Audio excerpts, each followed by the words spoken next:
Assalamualaikum warahmatullahi wabarakatuh. Alhamdulillahirabbil alamin. Kita dapat berjumpa kembali dalam pembelajaran daring mata pelajaran sejarah kebudayaan Islam. Bagaimana kabarnya kalian hari ini?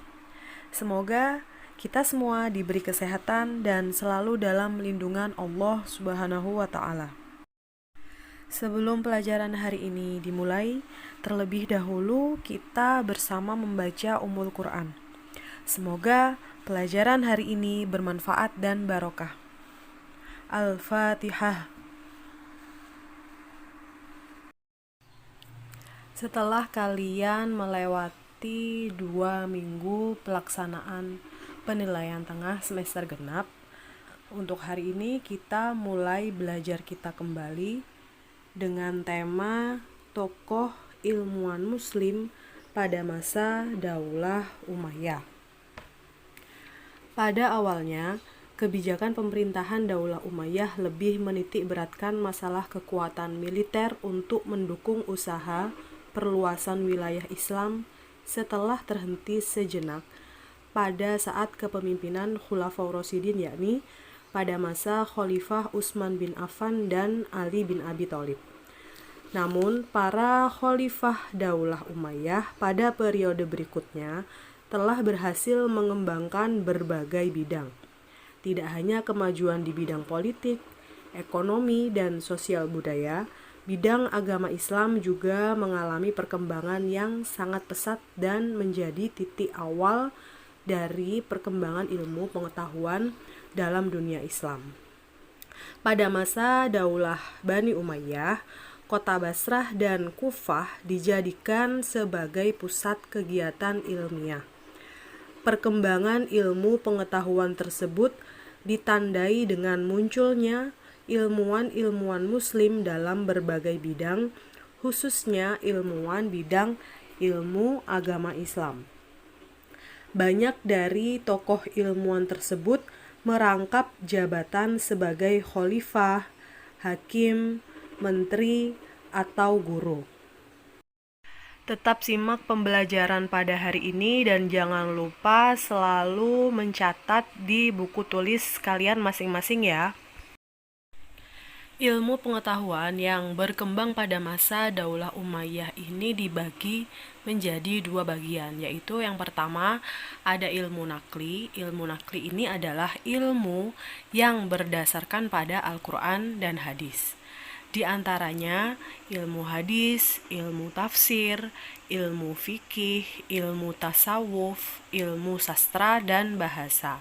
Kemudian yang kedua ada ilmu akli. Ilmu akli ini adalah ilmu yang berasal dari akal pemikiran manusia. Di antaranya yaitu ada ilmu sejarah dan geografi, kemudian ada ilmu kedokteran dan kimia. Pada masa Rasulullah SAW, ketika Rasulullah masih hidup, itu ada larangan menulis hadis karena khawatir redaksinya ini akan tercampur dengan redaksi ayat Al-Quran. Namun, sebagian sahabat ada yang menulisnya untuk keperluan sendiri. Jadi tidak disebarluaskan, tetapi hanya untuk keperluan mereka sendiri, disimpan sendiri. Di antaranya yaitu ada Abdullah bin Abbas, Abu Hurairah, Ali bin Abi Thalib, Siti Aisyah, dan masih banyak yang lainnya. Penulisan hadis periode yang pertama dilakukan pada masa Daulah Umayyah, khususnya di masa Khalifah Abdul Malik bin Marwan. Para tabi'in mulai menulis hadis dan berkembang dengan gerakan rihlah ilmiah. Apa itu gerakan rihlah ilmiah? Yaitu pengembaraan ilmiah yang dilakukan para muhadisin dari kota ke kota untuk mendapatkan hadis dari sahabat yang masih hidup dan tersebar di berbagai kota di Jazirah Arab. Selanjutnya, periode kedua dilakukan oleh Khalifah Umar bin Abdul Aziz dengan melakukan pembukuan hadis. Alasan utama yang mendorong Khalifah Umar bin Abdul Aziz untuk pembukuan hadis, yaitu pertama, beliau khawatir hilangnya hadis-hadis dengan meninggalnya para ulama di medan perang. 2. Beliau khawatir akan tercampurnya antara hadis-hadis yang sahih dan hadis-hadis yang palsu. 3. Dengan semakin meluasnya daerah kekuasaan Islam, sementara kemampuan tabi'in antara satu dan yang lainnya tidak sama, maka usaha kodifikasi hadis sangat diperlukan. Khalifah Umar bin Abdul Aziz memerintahkan para gubernur dan para ulama untuk mengumpulkan hadis. Salah satunya gubernur Madinah yang bernama Abu Bakar bin Muhammad bin Amr bin Hazm. Dia diperintah oleh khalifah untuk mengumpulkan hadis-hadis yang ada pada Amroh binti Abdurrahman dan Qasim bin Muhammad bin Abu Bakar. Amroh ini adalah anak angkat Siti Aisyah dan orang yang terpercaya untuk menerima hadis dari Siti Aisyah. Tidak hanya kepada gubernur, Khalifah Umar bin Abdul Aziz juga memerintahkan salah seorang ulama besar di Hijaz dan Syria yang bernama Abu Bakar Muhammad bin Muslim bin Ubaidillah bin Syihab Az-Zuhri yang dikenal dengan Ibnu Syihab Az-Zuhri. Ia bekerja sama dengan para perawi yang dianggap ahli untuk dimintai informasi tentang hadis-hadis Nabi yang berceceran di tengah masyarakat Islam untuk dikumpulkan, ditulis, kemudian dibukukan. Usahanya cukup baik walaupun Khalifah Umar bin Abdul Aziz lebih dahulu meninggal sebelum melihat hasilnya secara langsung. Ulama yang dianggap sebagai pengumpul hadis yang pertama pada masa pemerintahan Khalifah Umar bin Abdul Aziz adalah Az-Zuhri. Setelah generasi Az-Zuhri, pembukuan hadis dilanjutkan oleh Ibnu Juraij, Ar-Rabi' bin Sobih, dan masih banyak lagi ulama yang lainnya.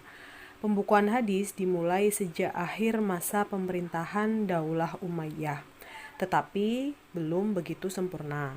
Pembukuan hadis mencapai sempurna pada masa dinasti Abbasiyah. Pada masa dinasti Abbasiyah, program pengumpulan hadis mendapat sambutan serius dari tokoh-tokoh Islam seperti Imam Al-Bukhari dengan kitabnya yaitu Sahih Al-Bukhari. 2. Imam Muslim dengan kitabnya yaitu Sahih Muslim. 3. Abu Dawud dengan kitab Sunan Abu Dawud. 4.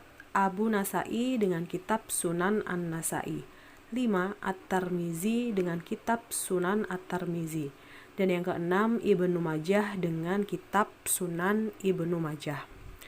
Para ulama memasukkan kitab-kitab tersebut ke dalam Kutubus Sittah atau 6 kitab hadis utama. Pembahasan yang kedua kita yaitu mengenai tokoh ilmu tafsir. Pada abad kedua Hijriah, orang Islam mulai merasa perlu terhadap tafsir ayat-ayat Al-Quran, karena semakin jauh tenggang waktu turunnya ayat, apalagi kaum non-Arab yang kurang menguasai bahasa Arab sebagai bahasa pengantar untuk memahami Al-Quran. Pada masa Daulah Umayyah, untuk memahami Al-Quran, para ahli telah melahirkan sebuah disiplin ilmu baru yaitu ilmu tafsir. Ilmu tafsir adalah ilmu khusus untuk mengetahui kandungan ayat-ayat Al-Quran.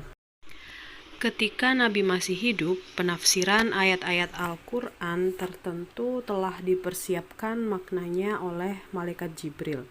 Setelah Rasulullah SAW wafat, para sahabat Nabi seperti Ali bin Abi Thalib, Abdullah bin Abbas, Abdullah bin Mas'ud, dan Ubay bin Ka'ab mulai menafsirkan ayat-ayat Al-Quran bersandar dari Rasulullah SAW lewat pendengaran mereka ketika Rasulullah SAW masih hidup. Mereka ini dianggap sebagai pendiri madhab tafsir dalam Islam. Periode ini memunculkan beberapa madrasah untuk kajian ilmu tafsir, diantaranya adalah sebagai berikut. Yang pertama ada Madrasah Mekah atau dikenal dengan Madrasah Ibnu Abbas. yang melahirkan mufassir terkenal seperti Mujahid bin Jubair, Sa'id bin Jubair, Ikrimah Maula Ibnu Abbas, Tawus al-Yamani, dan Atta' bin Abi Robbah.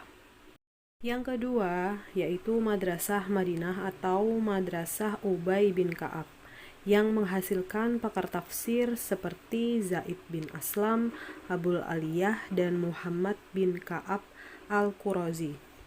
Ketiga, Madrasah Irak atau Madrasah Ibnu Mas'ud. Di antara murid-muridnya yang terkenal adalah Alqamah bin Qais, Hasan al-Basri, dan Qatadah bin Diamah as-Sadusi. Untuk pembahasan selanjutnya yaitu mengenai tokoh ilmu fikih, tokoh ilmu tasawuf, tokoh ilmu sastra dan bahasa akan kita pelajari pada minggu selanjutnya. Baik anak-anak, jangan lupa untuk selalu mencatat apa yang kita pelajari hari ini. Dicatat di buku tulis masing-masing. Cukup sekian pelajaran pada hari ini. Semoga apa yang kita pelajari hari ini bisa bermanfaat untuk kita semua. Mari kita akhiri pembelajaran hari ini dengan membaca hamdalah. Alhamdulillahirabbil alamin. Akhir kata, wassalamualaikum warahmatullahi wabarakatuh.